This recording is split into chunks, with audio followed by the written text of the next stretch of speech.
अस्सलाम वालेकुम, आप फेस टू फेस देख रहे हैं। मैं हूं मोहम्मद अकबर बाजवा। आज बहुत अरसे के बाद नवाज शरीफ साहब पाकिस्तान मुस्लिम लीग के कायद और अब वो आने वाले दिनों में सदर भी बन जाएंगे। उन्होंने बहुत अरसे के बाद कुछ इजहार ख्याल किया। आज लग यूँ रहा था कि जैसे कोई आगे की बात होगी। नवाज शरीफ साहब इमरान खान साहब का जब उन्होंने तज़किरा किया और कहा कि मैं 2013 के इलेक्शंस के बाद मिलने चला गया था बनी गाला, एक लम्हे के लिए यूँ महसूस हुआ जैसे कि चलें अपने को गिले शिकवे 1990 के भी और 1999 के भी करके, तो उसके बाद शायद वो कहेंगे अब आगे की बात करते हैं। लेकिन ये हुआ नहीं। उन्होंने सिर्फ अपने शिकवे किए, अपने पुराने ज़ख्म हरे किए और उन्होंने अब भी ऐसे महसूस हुआ जैसे इंसाफ ना मिलने का शिकवा कर रहे हो। सारा कुछ, उनके केसेस ख़त्म हो चुके हैं, उनकी ताहयात नाहली ख़त्म हो चुकी है, वो पार्टी के सदर दोबारा बन रहे हैं, लेकिन शिकवे वो अब भी कर रहे थे। इसके अलावा कुछ प्रोग्राम में बात करेंगे अदलिया पर जो हमलों का सैलाब है, क्या काजी साहब उस पर बांध पाएंगे, और वज़ीर आला खैबर पख्तूनख्वा की भी कुछ बात करेंगे। वो आपको हमने उनका सुनवाया भी। उनके पास कौन सा एक ऐसा बटन है जो ऑन ऑफ करने की वो धमकी दे रहे हैं, साथ खैर वो मुज़ाकरात की भी ऑफर कर रहे हैं। एनीवेज, हबीब अकरम साहब हमारे साथ मौजूद हैं, सीनियर जर्नलिस्ट तजिया का। थैंक यू हबीब साहब, वक्त दिया आपने। आप मियाँ नवाज शरीफ साहब की तकरीर आपने देखी है, कुछ समझाएं। मतलब ये कुछ पुराने जख्मों का तज़किरा करके नया बयानिया ऐसे लग रहा है जैसे उनको लगता है इसी में से बन जाएगा। क्या समझ आइए आप जो आज बात कर रहे थे मियाँ साहब?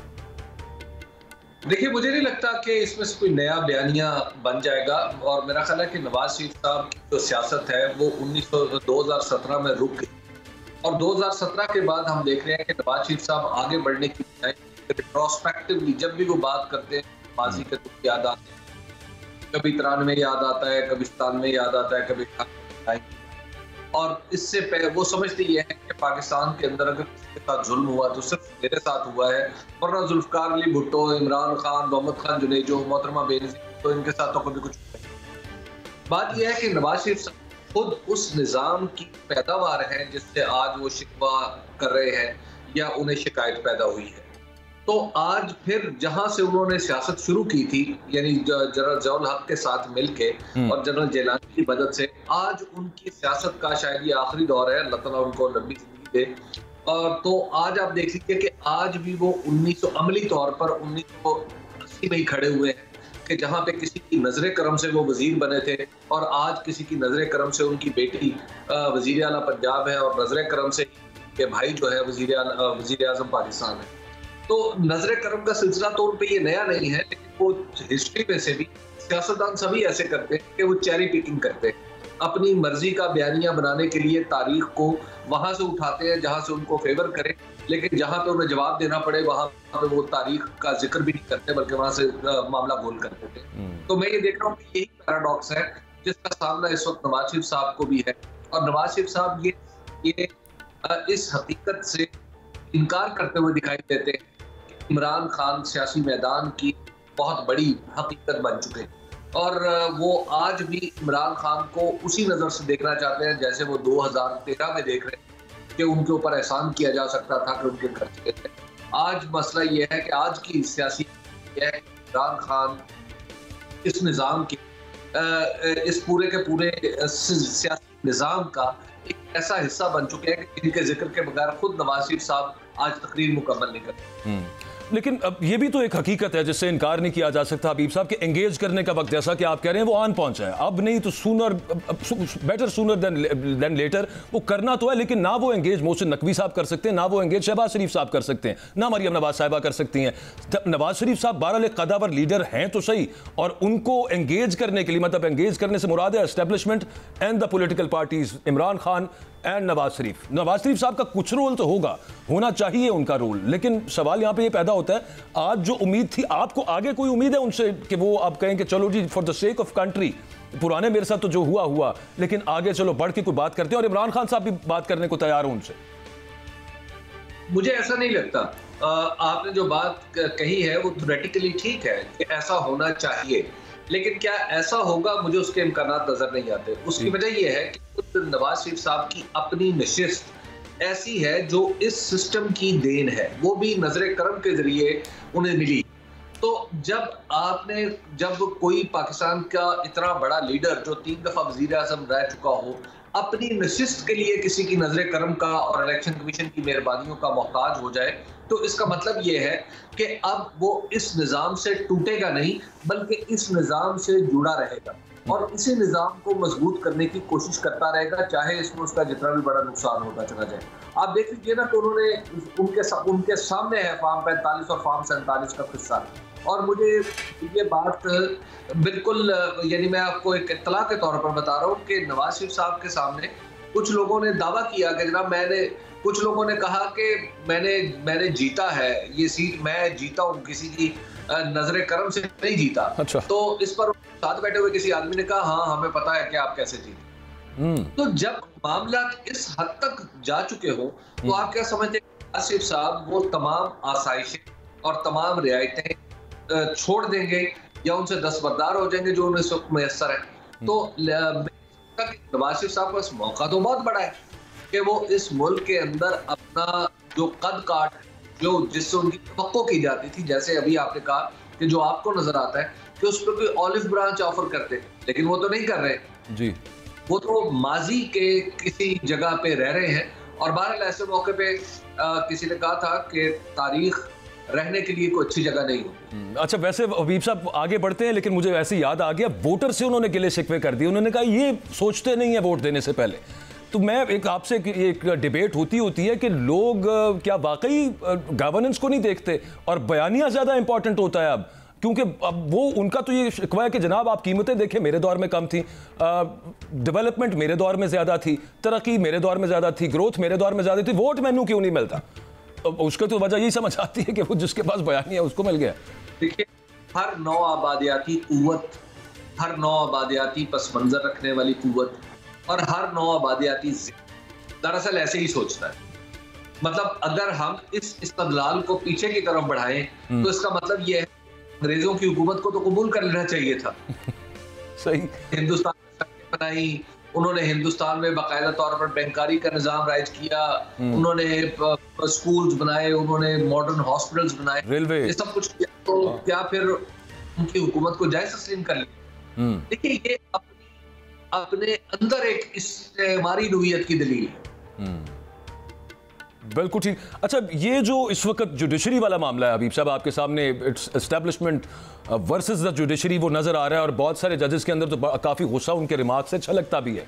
अच्छा, इससे पहले कि वो जजेस जिसमें मैं कहूँगा मोहसिन अख्तर कियानी साहब, जब बाबर सत्तार साहब या अतर मिनुल्लाह साहब वो कोई नोटिस लेते और कंटेम्प्ट का नोटिस जारी करते, काजी फायजीसा साहब उससे पहले आ गए, उनमें से किसी को बेंच में नहीं रखा, वो खुद बेंच के अंदर मौजूद हैं और ऐसे लग रहा है जैसे फायर फाइटिंग की कोशिश है। और ये जो सैलाब है अदलिया के खिलाफ, जो कामरान टिसोरी साहब या मुस्तफ़ा कमाल साहब या फैसल वाडा साहब और दीगर बहुत सारे रहनुमा जिसमें PMLN के भी लोग हैं, ये जो अदलिया मुखालिफ सैलाब है, इस पर काजी साहब बांध पाएंगे इस एफर्ट के थ्रू आपके ख्याल में? एक तो यह है कि आप समझिए कि ये आपको बज़ाहिर इसकी जो शक्ल है वो आपको नजर आ रही है अदलिया के खिलाफ। असल मामला इमरान खान है। आपको याद होगा इससे पहले अदलिया ने एक फैसला किया था कि 5 तारीख को 14 मई को पंजाब में इलेक्शन करवा दिए जाए जी। वो सुप्रीम कोर्ट का फैसला था ना। अच्छा, वो फैसला क्यों नहीं माना गया? दुनिया में कौन सी सियासी जमात ऐसी होगी जो कहेगी कि इलेक्शन ना करवाओ?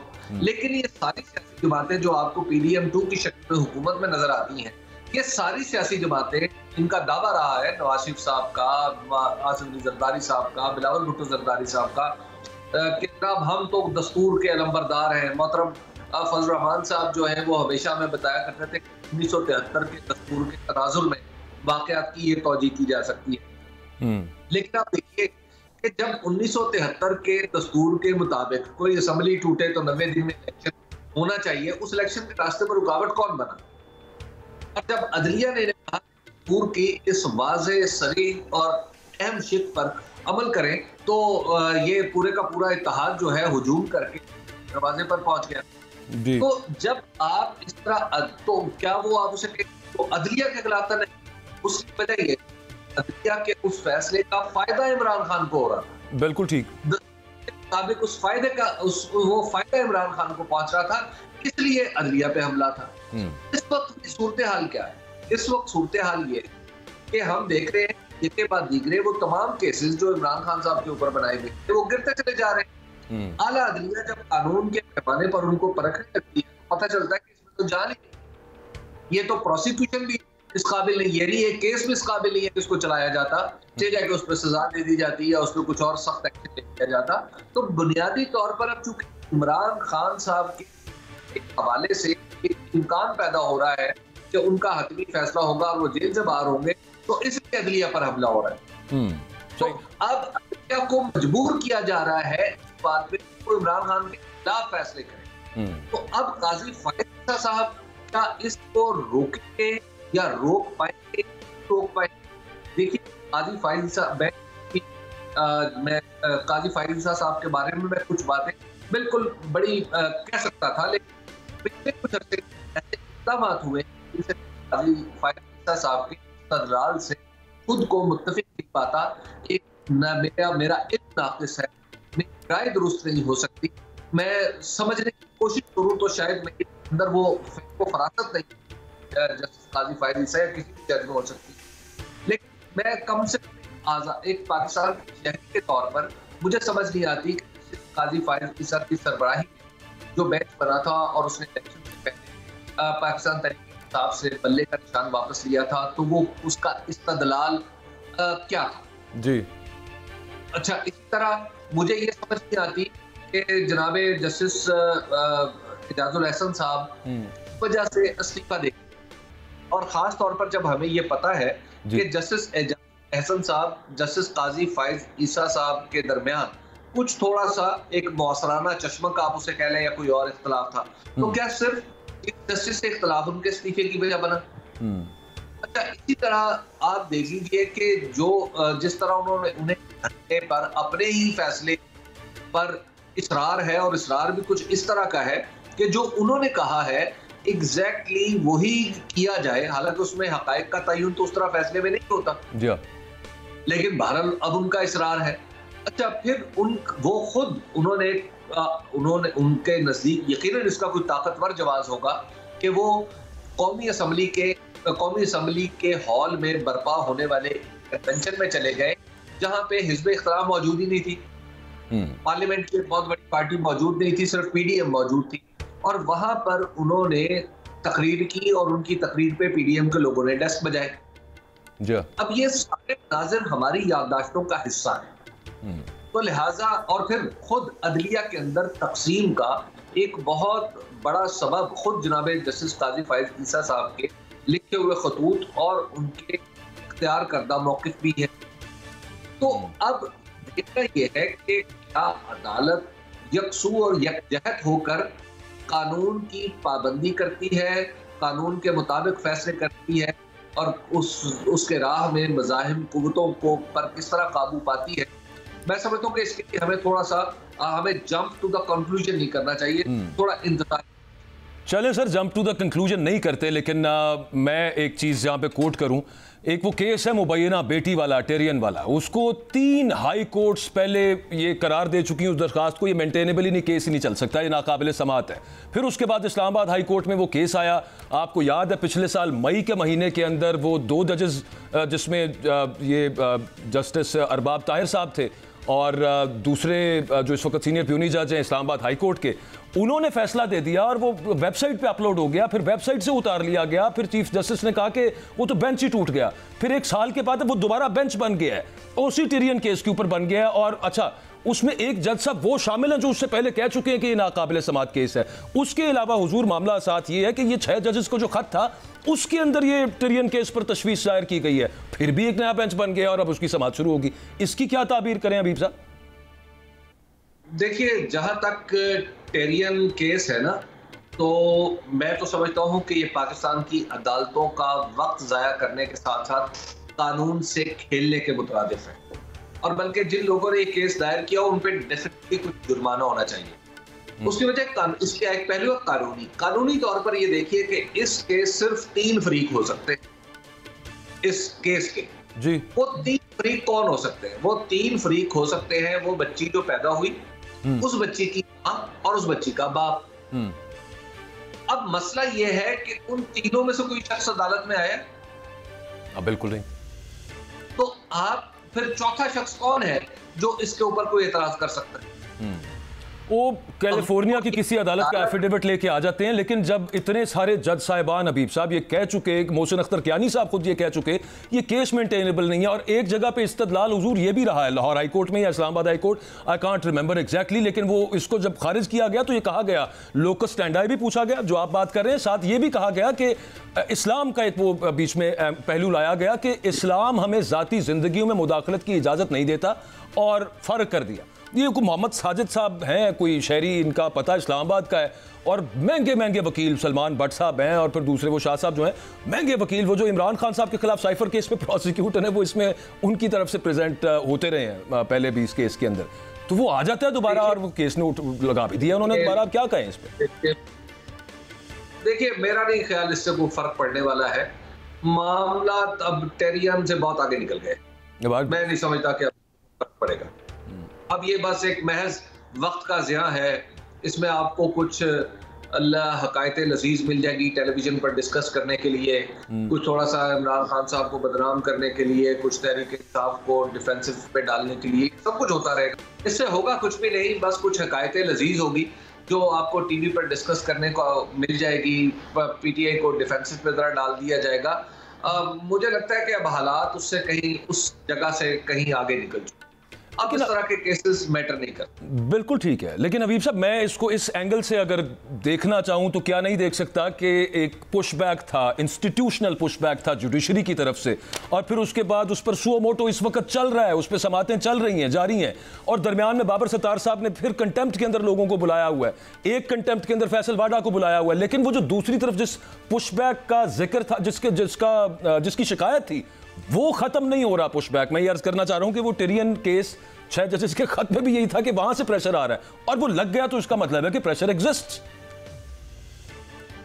देखिए, प्रेशर एग्जिस्ट उस तरह, मतलब अभी जाहिर है जस्टिस बाबर सत्तार साहब का एक और खत भी आ गया है जी, तो उससे इनकार तो मुमकिन नहीं है, लेकिन मसला यह है कि अब जो कुछ भी होता है बंद दरवाजे के पीछे, वो सामने आ जाता है। तो मुझे नहीं लगता कि अब टेरियन को बहुत ज्यादा इंपॉर्टेंस वाबस्ता की जा सकती। बिल्कुल ठीक है, ये आप इनके का सहारा है।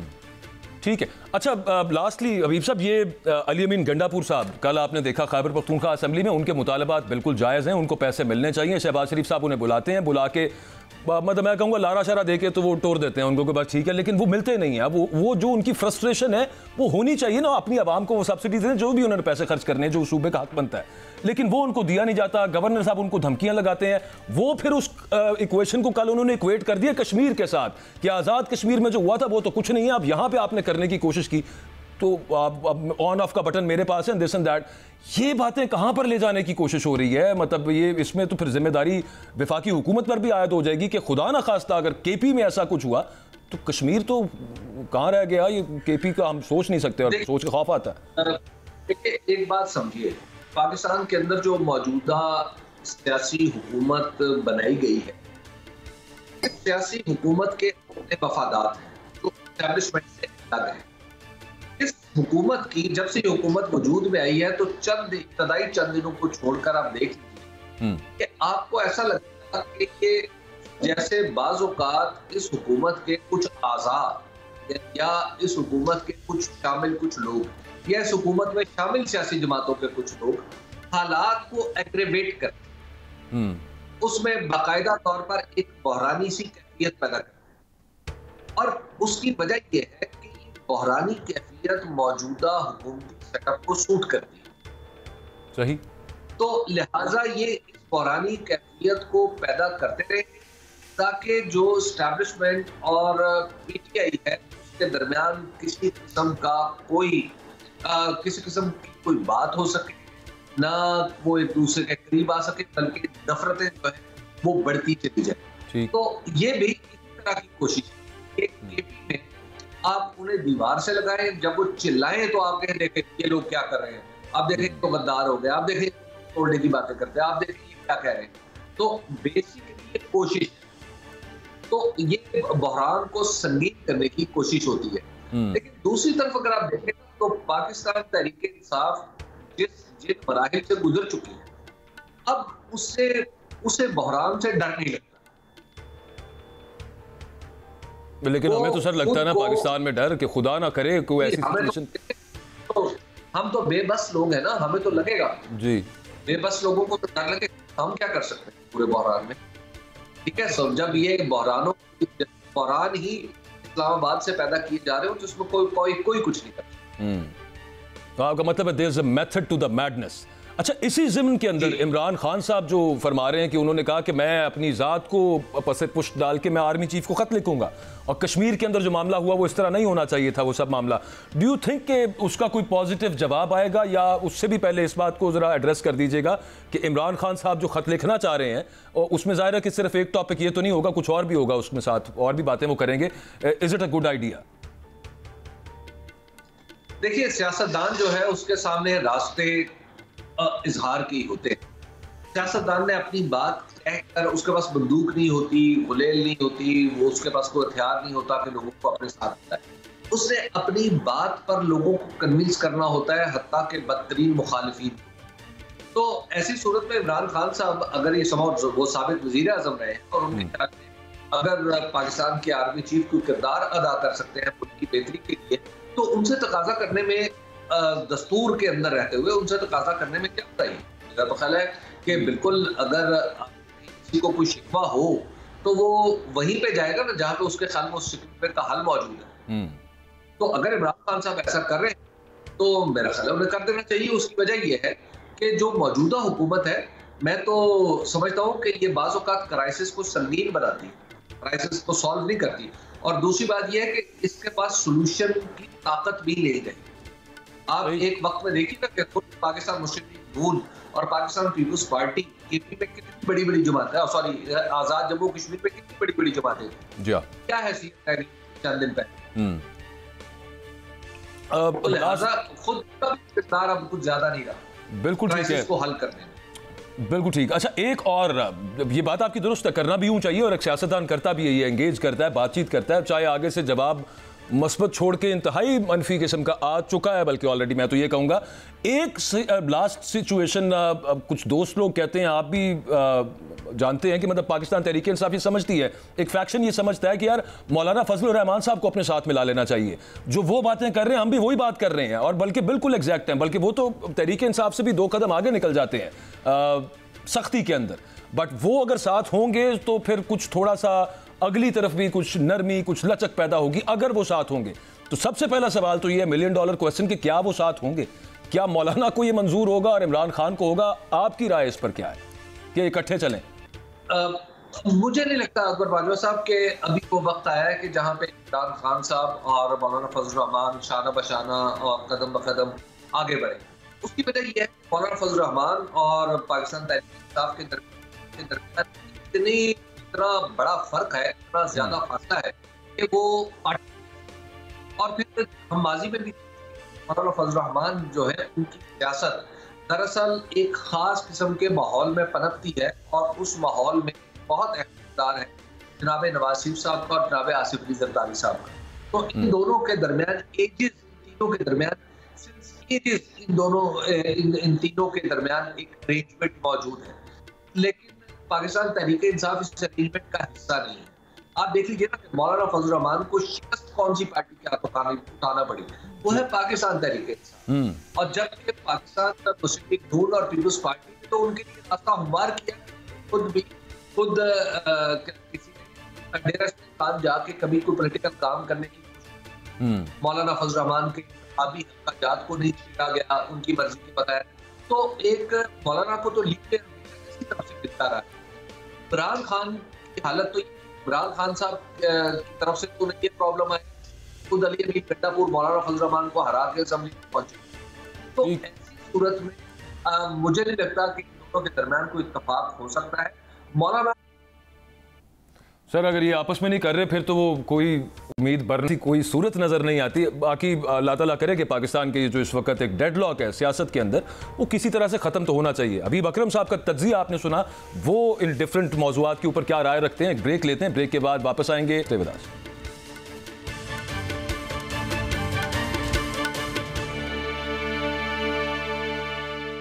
Welcome back. कुछ बात करेंगे किर्गिस्तान में पाकिस्तानी तलबा शदीद मुश्किलात से दो चार हैं। 10,000 के करीब पाकिस्तानी स्टूडेंट्स वहाँ पर इल्म हासिल करने के लिए मौजूद, लेकिन वहाँ पर सुनने में आया कि मकामी कुछ इंतहा पसंद और वो वहाँ पे जो स्टूडेंट्स भी हैं, जो मकामी स्टूडेंट्स हैं, उनका कोई मिस्री स्टूडेंट्स के साथ तनाज़ा हुआ। उसके बाद जो गैर मुल्की स्टूडेंट्स हैं वो तमाम के तमाम उनके तशद्दुद का निशाना बने, हरासगी का निशाना बने।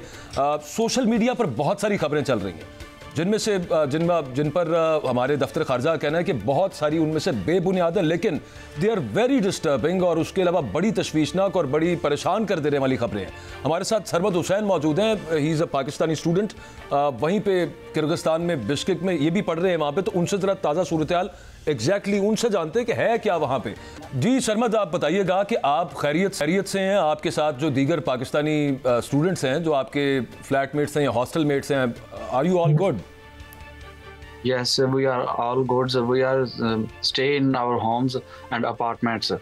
हम सब ठीक हैं। बहरहाल जो कल वाक़या हुआ है हमारे हॉस्टल्स में हमारे दोस्तों के साथ, वो बहुत बुरा हुआ है। वो बहुत ज़्यादती हुई है, बहुत जुल्म हुआ है। यार सरमद, यही बड़ी अजीब सोशल मीडिया के ऊपर तो ऐसी खबरें हैं कि मैं खैर दोहराना भी नहीं चाहता, और फिर हमारे भी खैर फॉरेन ऑफिस ने बताया कि बहुत सारी उसमें से होता भी है, अफवाहें फैल जाती हैं, बेसलेस भी होती हैं। आप जरा देखने वालों को बताइएगा, आपने देखा क्या, अपना आंखों देखा हवाल बताइए, मामला आपने वहां पे क्या देखा? सबसे पहले जहाँ से ये वाक़या शुरू हुआ है, 13 मई की बात है कि ना इजिप्शियन इधर है, एक ततान नामी जगह है, वहाँ पे उनका हॉस्टल है। वहाँ पे यहाँ के कुछ मकामी लोग हैं, वो उनके हॉस्टल में इंटर हुए हैं। उनके साथ उन्होंने थोड़ी सी बदतमीजी किया लड़कों के साथ। फिर लड़कों ने उन्हें कहा अभी आप जाएं। वो वहाँ से उनको निकाल रहे थे, वहीं वो फिर लड़कियों वाली साइड पे जा रहे थे, जहाँ से उनकी फिर आपस में हाथापाई शुरू हो गई, लड़ाई शुरू हो गई। और फिर उसकी वीडियो वायरल हुई है। वीडियो मतलब कि यहाँ पे काफ़ी हद तक वायरल हुई है। और कल 18 मई के रोज़ फिर शाम को यहाँ पे इनके लोकल जितने भी लोग थे ये सारे सड़कों पे निकल आए। यहाँ सड़कें ब्लॉक कर दी इन्होंने। जहाँ जहाँ इनको कोई फॉरेनर मिल रहा था उसे पकड़ के मार रहे थे, बहुत बुरी तरह मार रहे थे। खवा वो इंडियन हो, बांग्लादेशी हो, पाकिस्तानी हो, इजिप्शियन हो, सबको मार रहे थे। यहाँ पे मेजोरिटी असल में पाकिस्तानियों के, इसीलिए पाकिस्तानी ज़्यादा जद में आए हैं इसकी। तो फिर उन्होंने काफ़ी ज़्यादा हजूम की शक्ल में हॉस्टलों पे हमले किए हैं, हमारे फ्लैटों पे हमले किए हैं, और जहाँ जहाँ फॉरेनर स्टूडेंट रह रहे थे वहाँ पे उन्होंने हमले किए हैं, उनके घरों में जाकर उन्हें मारा है। हत्ता कि जो यहाँ के हमारे ख़ज़ाइन हैं, मकान मालिक हैं, वो उनको हमारी लोकेशन दे रहे हैं कि आप इस लोकेशन पे जाएं, यहाँ पे भी बच्चे रह रहे हैं। तो इस तरह की सूरत हाल हुई पड़ी है कि बहुत ज़्यादा खौफ की सूरत हाल हुई पड़ी है। हर बच्चा डरा हुआ है। अल्लाह ताला आप सबको अपनी हिफ्ज़ व अमान में रखे। मैं कुछ खबरें फिर अगेन मैं सोशल मीडिया की तरफ जाता हूँ कि मतलब वीडियोस तो काफ़ी सारी हैं और बहुत सारी खबरें, वो स्क्रीनशॉट्स, मैसेजेस वो शेयर हो रहे हैं। जो फीमेल स्टूडेंट्स हैं पाकिस्तान से, हमारी बहनें हैं, वैसे तो वो किसी भी नेशनलिटी से हों वो नहीं होना चाहिए, लेकिन फीमेल स्टूडेंट्स के साथ भी कुछ सुना कि मतलब हरासा किया गया वहाँ पे डिफरेंट नेशनलिटीज की इंक्लूडिंग पाकिस्तानी। जी बिल्कुल, ये न्यूज़ बिल्कुल सही है। ये आईयू के हॉस्टल में कल रात ये दाखिल हुए हैं। इन्होंने फीमेल स्टूडेंट्स जो रूम्स में छुपी हुई थी, उनके रूम्स के दरवाजे तोड़े हैं। वो वॉशरूम में छुपी थी, वहाँ से निकाल के उनके साथ बदतमीजी की गई है, उनको हरासा किया गया है, बहुत बुरा सलूक किया गया उनके साथ। और जो मेल स्टूडेंट्स थे उनको तो मारा है, बहुत बुरी तरह मारा है इन्होंने। शर्मद, आपकी होंगी क्लास फेलोज होंगी जो पाकिस्तानी या इंडियन, कोई फीमेल्स के हवाले से, क्योंकि जाहिर है कि सेंसिटिविटी उसके अंदर और ज़्यादा हो जाती है, कोई आपकी खुद बात हुई किसी से, किसी ने बताया कि क्या मामला किसी के हुआ, राब्ता है? जी, हॉस्टल में जिस हॉस्टल में ये वाक़या हुआ वहाँ पे लड़कियाँ रहती थी, उन्होंने बताया कि बहुत बुरी तरह, बहुत बुरे हालात उन्होंने किए हैं और बहुत बुरी तरह बदतमीजी, हरासा किया, आके गंदे गंदे अल्फाजों से उन्हें छेड़ा है। और मतलब कि बताने के लायक नहीं है जो उन्होंने कल किया है। ज़ाहिर है, अल्लाह ताला खैर खैरियत रखे। ये बताएं कि ये सुनने में भी आ रहा है, ओवरऑल इंटरनेशनल मीडिया पे भी ये रिपोर्ट हो रहा है, हमारा भी यहाँ से फॉरेन ऑफिस से कहता है कि ये इजिप्शियन स्टूडेंट्स के साथ कोई पता नहीं गज़ा के मामले में कोई बहस वगैरह शुरू हुई। मैं पूछना ये चाहता हूँ कि इनिशियली तो मामला स्टार्ट हुआ मिस्री स्टूडेंट्स के साथ, आपको यानी कि पाकिस्तानी स्टूडेंट्स जो बहुत बड़ी तादाद में है, आपने भी बताया सबसे ज़्यादा पाकिस्तानी है, उनको जब हरास किया जाता है या उनको ज़दोकोब किया है, तशद्दुद किया है उनके ऊपर, तो ये उन्हें पता होता है कि आप पाकिस्तानी, आपको वो मिस्री समझ लेते हैं, गलत फहमी? नहीं, उन्हें पता होता है कि ये पाकिस्तानी है, गलतफहमी नहीं है उन्हें, अच्छा। सारा पता होता है। वो उनको सिर्फ ये है कि कोई भी फॉरेनर हो, वो ये समझते हैं कि फॉरेनरों ने हमारे साथ ये गलत किया है, उनको इस चीज़ से लिंक नहीं है, वो मिस्री हो पाकिस्तानी हो, वो बस फॉरेनरों के पीछे पड़े हुए हैं। अच्छा, तो क्या वजह क्या है सरमद? एक तो चले ये बहस हो गई होगी ना, जाहिर सी बात है कि ये ऐसा नहीं है कि एक ही बहस हुई और उसके बाद ये सब कुछ हो गया। ये जो लावा फटा, इससे पीछे कोई इसकी हिस्ट्री होगी, कोई वही जो आप बता रहे हैं कि उनको गुस्सा है। किस बात पे गुस्सा है? ये तो इसका मतलब है कि आप पहले भी इस गुस्से को फेस करते रहे होंगे इन अदर फॉर्म्स, जो कि पुरतशद्दुद हो। पहले भी यहाँ पे स्टूडेंट कोई इतना खासा सेफ नहीं है, मतलब कि यहाँ पे रास्ते पे पहले भी बहुत वाकयात हुए हैं, स्टूडेंट्स को मारा गया है यहाँ पे, यहाँ के लोगों ने नाइफ के साथ मारा है, किसी ने मुक्कों के साथ मारा है, कभी कहाँ पे लड़ाई हो रही होती है। स्टूडेंट यहाँ पे कोई प्रॉपर सेफ नहीं है, बस स्टूडेंट अपना टाइम गुजार रहे हैं, क्योंकि आपको पता है फिर यहाँ पे स्टडी के लिए आए हैं स्टूडेंट, बस वो टाइम गुजार रहे हैं अपना। कोई किसी तरह का कोई यहाँ की हुकूमत भी एक्शन नहीं लेती है। किस चीज का सरमद? वैसे आपको, आप इतना कितना अरसा हो गया आपको वहाँ पे रहते हुए? मुझे 3 साल हो गए। 3 साल में आपको समझ क्या आई? किस बात का गुस्सा है उनको गैर मुल्की स्टूडेंट्स पे? उन्हें पता नहीं, इस जहाँ तक हमें समझ आई, उन्हें इसी बात का गुस्सा है कि हम उनके मुल्क में क्यों हैं। वो जब भी देखते हैं किसी पाकिस्तानी को, किसी इंडियन को, वो उसके साथ बदतमीजी के साथ पेश आते हैं, उसके साथ बदतमीजी करते हैं। बस इसी बात का गुस्सा है कि हम उनके मुल्क में क्यों हैं। अच्छा, और दूसरा ये बताएं कि अभी आप जहाँ पर हैं, जिस फ्लैट में हैं, जिस बिल्डिंग में मौजूद हैं या हॉस्टल है, वो सिक्योर है? और पाकिस्तानी जो हमारा जो फॉरेन ऑफिस है, वो बताया तो उन्होंने कि वो राब्ते के अंदर हैं, और आपसे किसी का राब्ता हुआ आपके, मतलब ओवरऑल, मतलब हॉस्टल वालों के साथ? जी, हमारा सिर्फ हमारी यूनिवर्सिटी के मैनेजमेंट के साथ रब्ता हुआ है। उन्होंने कहा अगर आपको कोई मसला, कोई भी चीज़ की ज़रूरत हो तो आप हमारे साथ कांटेक्ट करें, हम आपको हर किस्म की चीज़ फराहम करेंगे। बाकी जहाँ पे हम रह रहे हैं यहाँ पे कोई मतलब कि सिक्योर नहीं है, बस हमने अंदर से अपने फ्लैट को लॉक किया हुआ है और चुप करके लाइट्स ऑफ करके बैठे हुए हैं, ताकि किसी को पता न चले कि हम यहाँ पर हैं। यार, पाकिस्तान की जो गवर्नमेंट है, आपका मतलब आप के पास ये प्लेटफॉर्म मौजूद है, आप उनसे क्या चाहते हैं, क्या मुतालबा, वो किस तरह से आपकी हेल्प करें, जो मतलब अभी तक उन्होंने नहीं किया आपके साथ? हमारा मुतालबा ये है कि सबसे पहले यहाँ पे स्टूडेंट की सेफ्टी को यकीनी बनाया जाए कि स्टूडेंट अगर देखें मुल्क से बाहर आ रहा है, पढ़ने के लिए आ रहा है, सबसे ज़्यादा उसको उसकी सेफ्टी होती है। यहाँ पे ये पहली दफ़ा नहीं हुआ, पहले भी बहुत वाक़यात हुए हैं। सबसे ज़्यादा इंपॉर्टेंट है स्टूडेंट की सेफ्टी। पहले तो ये लड़कियों को चलें छोड़ देते होते थे, लेकिन कल रात इन्होंने लड़कियों के साथ भी बहुत बुरा सलूक किया है, जिसकी वजह से लड़कियाँ खुद बहुत डरी हुई हैं, वो बेचारी रो रही हैं, माँ बाप खुद बहुत परेशान हैं। हमारी गवर्नमेंट ऑफ पाकिस्तान से अपील है कि हमें इसका इंसाफ मिले और हमें जल्द से जल्द इस सूरत हाल से निकाला जाए, इसका कोई ना कोई हमें हल दिया जाए और हमें यहाँ से पाकिस्तान मुंतकिल किया जाए। अच्छा, अब यही मैं आपसे पूछने लगा था कि इवैक्यूएट होना चाह रहे हैं आप, यहाँ से निकलना चाह रहे हैं आप, वापस पाकिस्तान आना चाह रहे हैं सब पाकिस्तानी स्टूडेंट्स? जी, वापस पाकिस्तान आना चाह रहे हैं। सूरत हाल इस तरह की हो गई है कि फ्लैट से बाहर ही नहीं हम निकल सकते, पानी की बोतल तक लेने नहीं जा सकते हम बाहर फ्लैट से। मैं वही मेरे ज़हन में अगला सवाल वही था कि मतलब खाने पीने का इस वक्त राशन का क्या हिसाब किताब? वो तो ज़ाहिर है कि लिमिटेड होता है, और कितने दिन से आप मुक़य्यद हैं इस कमरे के अंदर? हम कल रात से मुक़य्यद हैं इस कमरे के अंदर। कल रात से हमने नहीं खोला, अपना कमरा बंद है। हम यहीं पे जो पड़ा हुआ है वही बना के खा रहे हैं, उसी पे गुजारा कर रहे हैं। पानी भी फ्लैट से ही भरकर यूज़ कर रहे हैं पीने वाला, बाहर हम निकल ही नहीं सकते। आपके पास अभी कितने दिन की सप्लाई है खाने पीने के एतबार से? अभी बस एवरेज देखा जाए तो 1-2 दिन की सप्लाई होती है। 1-2 दिन बाद फिर हम बाहर से चीज़ें लाते हैं खाने पीने की। वो जो पड़ी हुई थी थोड़ी बहुत, वही यूज़ करके हम बस गुजारा ही कर रहे हैं। सही। तो सरमद, वहाँ पे मतलब अल्लाह ना करे उससे पहले हालात बेहतर हों। अभी जो खबरें हमने देखी कि वहाँ पे जो उनका कोई रिस्पॉन्स यूनिट और वो फ़ौज भी बुला ली गई है वहाँ पे, वो उसके बाद हालात आपने क्या वहाँ पे महसूस किए हैं कि अब इस काबिल भी नहीं है कि बंदा निकल के जा सके? कितनी दूर है आपके इस फ्लैट से मार्केट, जहाँ से आप जाके कोई सप्लाईज, कोई खाने पीने का सामान ले सकते हैं? बस 2 मिनट के फासले पे है, लेकिन हम मार्केट में भी नहीं जा सकते। मार्केट में जाते हैं, मार्केट वाले भी हमारे साथ लड़ाई करते हैं, वो भी हमें बुरा भला कहते हैं, वो भी लड़ने की कोशिश करते हैं हमारे साथ। अच्छा, ये सारी तमाम बड़ी हैरत की बात है और बड़े दुख और अफसोस की बात है कि ये हम तो कह रहे हैं कि वो जो हमें खबर मिल रही है कि वहाँ पे कोई इंतहा पसंद गिरोह हैं, ग्रुप हैं जो ये कर रहे हैं, लेकिन आपकी बात से तो मुझे ये लग रहा है कि वो तमाम जो हैं किर्गिज़ वैसे तो हमारे भाई हैं, इस्लामी भाई भी हैं, लेकिन पाकिस्तान भी एक उनका बरादर मुल्क है, लेकिन वो तमाम को मसला है इंटरनेशनल स्टूडेंट से। तमाम में से कुछ हैं जो मतलब कि हमारी हेल्प भी कर रहे हैं, हमारे टीचर्स हैं जो किर्गिज टीचर्स हैं, और कुछ ऐसे हैं जो अच्छे हैं, वो हमारी हेल्प भी कर रहे हैं, वो पाकिस्तानी स्टूडेंट्स को बचा भी रहे हैं। कल भी वीडियोस में देखा जा रहा था, अभी लड़का और लड़की आ रहे थे और उसे वहाँ पे एक लोकल ने सेव किया था, उसे बचाया था। कुछ अच्छे भी हैं, लेकिन ज्यादातर यहाँ पे बहुत बुरे लोग हैं, बहुत मतलब के इंतहा पसंद लोग हैं यहाँ पे। और आप वहाँ पे ज्यादातर पाकिस्तान से जाते हैं, MBBS करने जाते हैं, आप भी MBBS के लिए वहाँ पे मौजूद हैं? जी जी, मैं भी MBBS के लिए। ठीक है। अच्छा सरमद, ये लास्टली बताइएगा कि फिर अगेन मतलब डिस्टर्बिंग बहुत है और गलत उसमें ये कि जो सोशल मीडिया के ऊपर फैला होता है वो आपने क्लियर कर दिया, बता दिया।